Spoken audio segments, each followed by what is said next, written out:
Hidota ursageto Kana tossae dogis gyageto Inte baggageto Simmi bagi di cantageto Aiko ba godayana insitu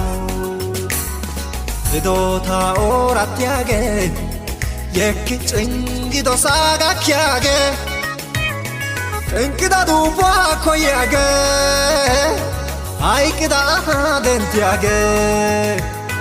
Godide salazerage Suzuntado mageto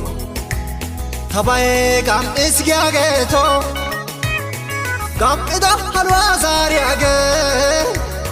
Yekido sohan michiage Ainte yehwa oikage Tabae tinkisi gopite Daro kamma gattis gopite Gam opiatine atena